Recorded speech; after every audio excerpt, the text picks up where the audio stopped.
Hey, how you doing? Hey, my name is Clint Nordstrom. I'm over here at Utility Trailer Sales. And yeah, you guessed it, I sell semi-trailers. And, we sell a lot of them. And this month we wanted to bring awareness to the cylinder.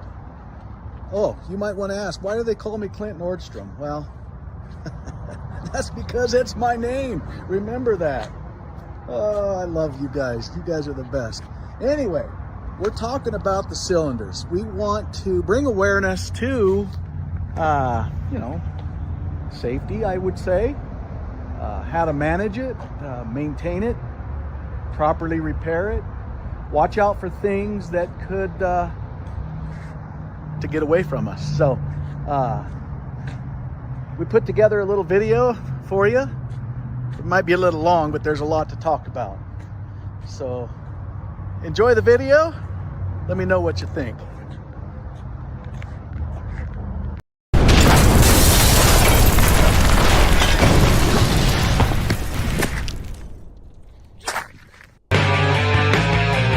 Andy, this is me. Yeah, it's me. Who's this? This is Randy with Custom Hoist. Oh, okay. Hey, I got a problem. I'm out in the field right now. The pit is the pits, Randy. Yep. They told me I have 1.5 tons too much material and they said I have to cut it off. I don't know what to do. I'm going to back up the trailer as fast as I can, open the gate and slam on the brakes. Is that how I do it? Absolutely not. Say that again. Absolutely do not do that. Well, what do I do? Okay? If the scale says you got too much weight, you back over to the pit, you raise the bed up, and you dump those 2 or 3 ton off. Okay? Okay. Then you automatically engage, when you engage the pump to start the trailer up, open the tailgate, let a couple ton roll out the back, you shut your gate, you engage the PTO to the off position to the down. Let that cylinder come the whole way collapsed into the down position, the whole way on the frame, and then you go back over to the scale and you raise it up. Never raise the body midstream with a load on it. Never. Never. Well, I've been doing it wrong the whole time. Never. Okay. You're putting pressure on that bottom stage, which is going to cause that stage to bulge. Anytime you start cycling the cylinder up in the air, you take it either the whole way up, or if you stop it, you drop it the whole way back down. Let all that oil bypass through that bottom stage, let it go back into the reservoir, then you start the cycle all over again. All right, got it. I got to go. The pit's calling me now. Yep. You know, I was thinking about gravity. You know how they say the apple doesn't fall far from the tree? Well, that's not what I'm talking about. I'm talking about gravity. A smooth descent to Earth. Now, remember the word smooth descent, because we're going to talk about that. Well, we're going to talk about right now. You see how our model here is demonstrating for us a smooth and controlled descent down to Earth. Now, I didn't say decent, I said descent. Again, it falls right into the category of gravity. So I got a problem. Okay. So I've got 3/4 rock on the trailer. I've had the bed all the way in the air, but I wanted to come halfway down because there's some lines in the way. I'm bringing it halfway down and I'm making an abrupt stop, getting under the lines and lifting it back up. Is that correct? Absolutely not. Anytime you raise the bed, okay, and you need to lower it for any reason, you lower it completely the whole way down before you engage it to go back up. Never engage it to go up midstream. Never? Does that make sense? Never. Say that again. Okay. Never drop, when you raise the cylinder, never drop it or stop it midstream with a load on it. When you engage it to go up, you take it the whole way to the top. If you have to bring it down for any reason, you bring it the whole way down till it's collapsed on the frame. All the oil is cycled down through into the reservoir. Then you start the process all over. Yes, it's time consuming, but you will not damage the cylinder by doing that. If you drop the cylinder and then stop it and then start raising it back up with a load on it, you will damage the cylinder. Got it. And I'm going to give you 10 bends. Can you tell me if you can break it? Okay. It's 2,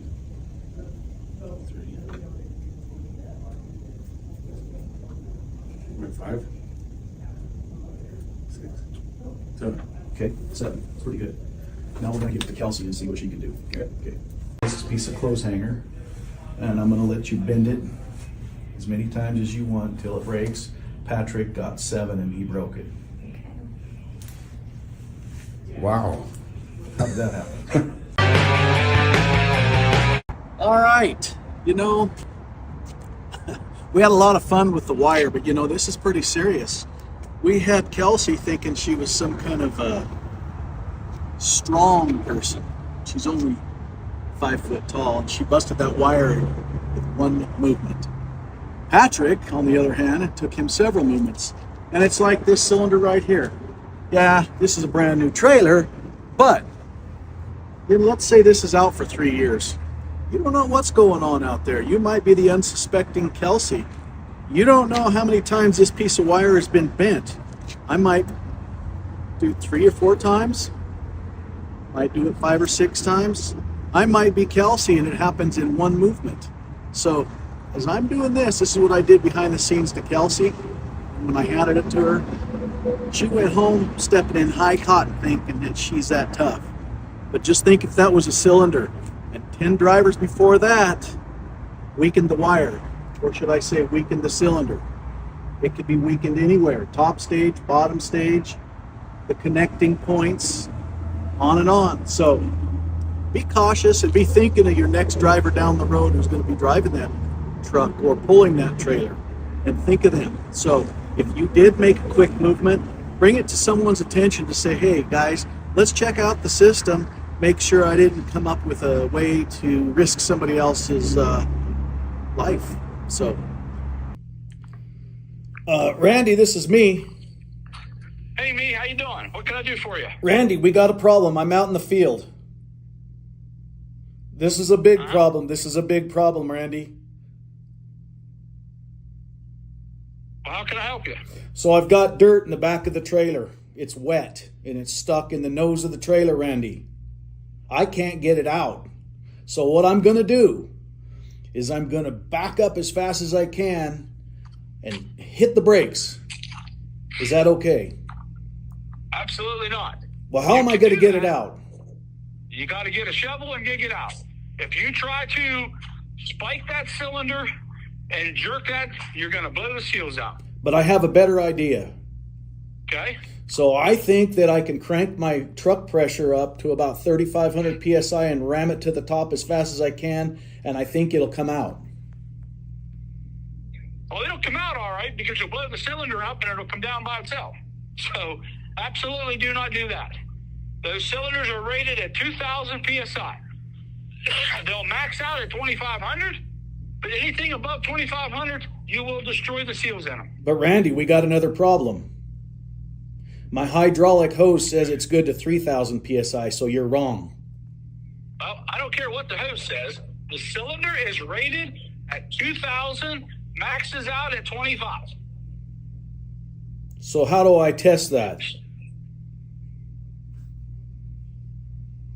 Well, you pardon me? How do I test that pressure coming out of my truck?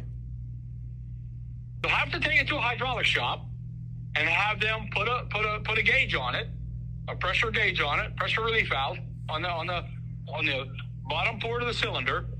If it's reading more than 2,500, normal operating pressure is 2,000.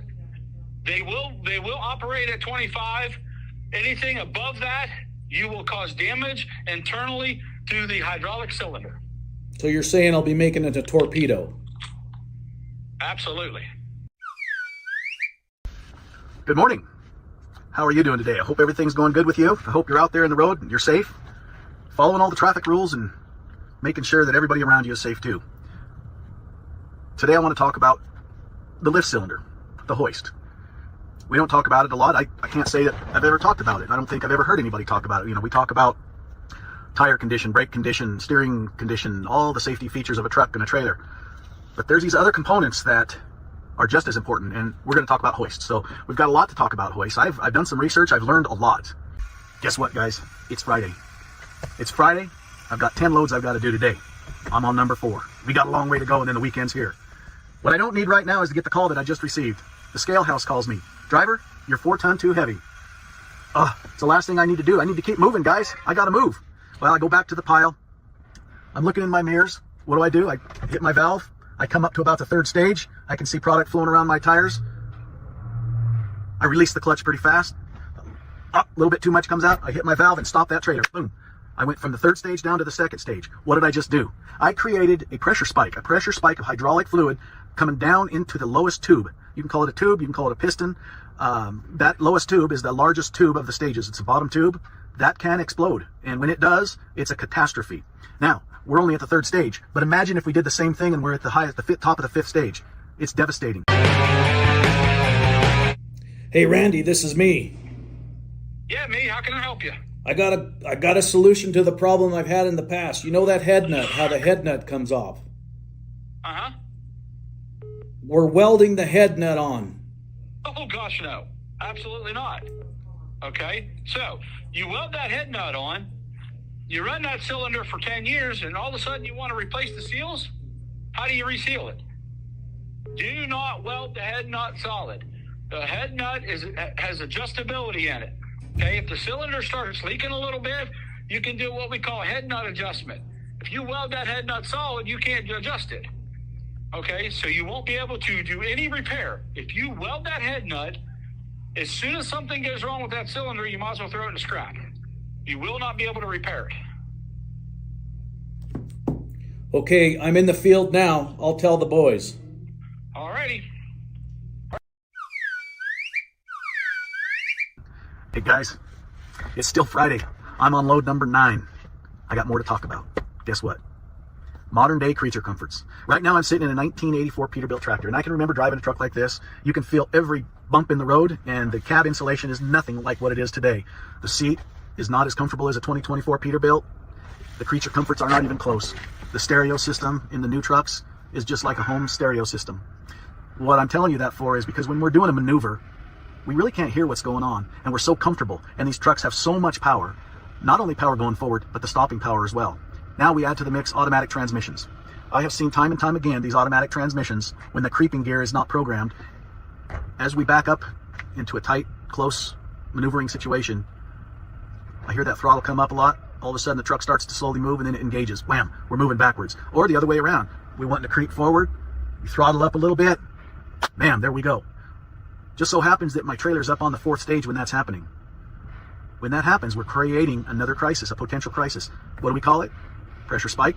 We can call it shunting. The incredible pressure that hydraulic fluid is putting on that lowest tube is catastrophic. So, what I'm saying is, when you're in the pit, roll the window down, listen to what's going on, turn the stereo off, and be easy. Guys, don't forget the term shunting, pressure spike. Understand what we're talking about. Lift cylinder. It is just that, a lifting mechanism. One thing I want to tell you is this. Each time there's a problem with a cylinder, as a sales rep, my first inclination is to contact that factory and tell them, hey, we had a problem. It's got to be something to do with the hoist. You know why I think that? Because the driver told me that all he did was dump the load and everything came crashing down. And that's probably true. He probably did everything right. What has happened for the last 6 months? Who else was driving that truck? How many times were those brakes applied when they're unloading? How many times did you lunge that clutch or that automatic transmission? Guys, the hoist manufacturers have research labs. They've had so much testing. There's so much data. You figure 50,000 hoists per year, just in one hoist manufacturing alone. There's so much information. What I can tell you is their numbers show that they have less than 1% issue. So keep that in mind. When that hoist has an issue, it didn't just happen. Something occurred. Remember that wire that we broke? It's like that. It's like a wearing wire. It's finally going to give way. And it might give way on the unsuspecting driver that has 30 years of experience. It's never had a problem at all. They're going to come to me and say, it just happened. Well, guess what? It probably did just happen. But it didn't happen the way that you think it did. Something occurred along the way. It might have taken years to get there, but it got there. And so, be careful. Just be aware of the hoists. Guys, it's still Friday. I'm on my 10th load for the day. I'm almost done. I gotta tell you, I've learned a lot about hydraulic hoists, hollow lift cylinder, talked about a few things. Don't create a pressure spike. Do not create shunting. Make sure you go all the way down, slow and in control. Don't hit that valve. Don't come to an abrupt stop. Don't hit that throttle and move forward quickly. It's easy. Easy does it on all the way. And cycle back down. I'll say it 1,000 times. This comes from the manufacturers. So be safe, be aware, safe dumping. To all you professional drivers out there, I hope you've enjoyed the video. I hope what we've done here is shed some light on something that we're taking for granted. So let's don't take these cylinders for granted anymore, and let's be extremely cautious with what we have. It's heavy, and there's gravity, and that's the way it is. So have a great weekend. Have a good one.